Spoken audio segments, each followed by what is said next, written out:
کہا جاتا ہے کہ جب ایک پھل سڑ جاتا ہے تو وہ پوری ٹوکری کو خراب کر دیتا ہے۔ اسی طرح 1964 میں شمالی بھارت کی ریاست بہار کے شہر گیا میں ایک ہوٹل کے کھانے کی بہت تعریف کی جاتی تھی۔ یہ ہوٹل شرما ہوٹل کے نام سے جانا جاتا تھا اور یہاں کی مشہور ڈش بکرے کا گوشت تھا۔ دور دور سے لوگ اس ہوٹل میں مٹن کھانے آتے تھے۔ یہ ہوٹل نہ صرف کھانے کے لیے مشہور تھا بلکہ یہاں رات گزارنے کا انتظام بھی موجود تھا۔ اسی زمانے میں گیا شہر سے بعض لوگوں کی گمشدگی کی خبریں بھی آنے لگیں، تاہم لاپتہ افراد کا کوئی سراغ نہیں مل پا رہا تھا۔ اس زمانے میں گیا کے تھانے میں مرزا اسرافیل بیگ سب انسپکٹر کے عہدے پر تازہ تعینات ہوئے اور ان کو ایک تاجر کے بیٹے کی گمشدگی کا کیس سونپا گیا۔ شکایت میں اتنا کہا گیا تھا کہ ایک تاجر کا بیٹا گیا شہر پہنچا تھا اور پھر اس کے بعد سے وہ لاپتہ ہے۔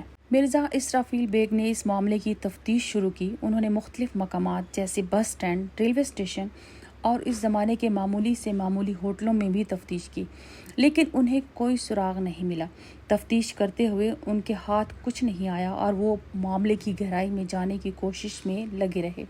مئی کے مہینے کے پہلے ہفتے کی بات ہے کہ کچھ لوگ شرما ہوٹل میں دوپہر کا کھانا کھانے پہنچے۔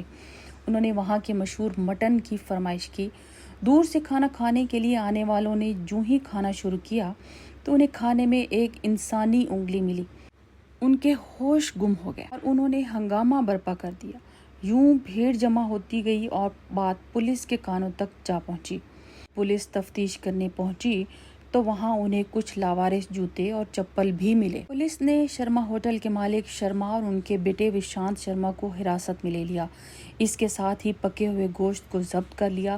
اس واقعے کی خبر جب عام ہوئی تو پورے شہر میں خوف و ہراس پھیل گیا۔ ہوٹل میں پائے جانے والے لاوارث جوتے اور چپل نے اس معاملے کو مزید مشتبہ بنا دیا۔ مرزا اسرافیل بیگ نے ہوٹل کی تلاشی لی تو انہیں کچھ خاص مشتبہ چیزیں نظر آئیں۔ ایک دری کے گرد کئی چپل پڑے تھے جبکہ فرش پر خون کے دھبے دھوئے جا چکے تھے۔ مکان کے عقب میں ایک جگہ پرانی سی دری بچھی تھی۔ جب انہوں نے اسے ہٹانے کا حکم دیا تو اس کے نیچے سے ایک کنواں برآمد ہوا جہاں جانوروں کی باقیات کے علاوہ انسانی اعضاء بھی موجود تھے۔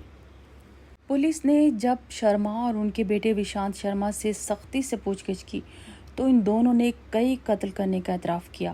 بعد میں یہ بات سامنے آئی کہ شرما ہوٹل کے مالک شرما اور ان کے بیٹے وشانت شرما وہاں رکنے والے مسافروں کا سامان لوٹ لیتے تھے۔ یہ لوگ اپنی لوٹ مار کو راز رکھنے کے لیے ہوٹل میں ٹھہرنے والے مسافروں کو قتل بھی کر دیتے تھے، یہاں تک کہ ان کا گوشت پکا کر ہوٹل میں آنے والے گاہکوں کو پیش بھی کرتے تھے۔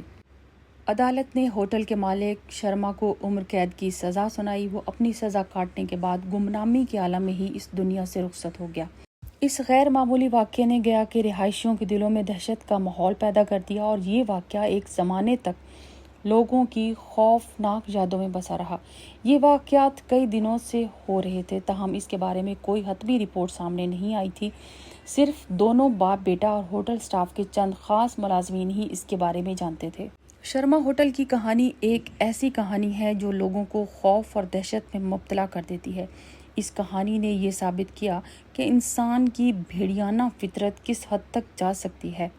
مرزا اسرافیل بیگ کی تفتیش نے ایک بڑے جرم کو بے نقاب کیا اور اس نے گیا شہر کے لوگوں کو ایک خوفناک حقیقت سے آگاہ کیا۔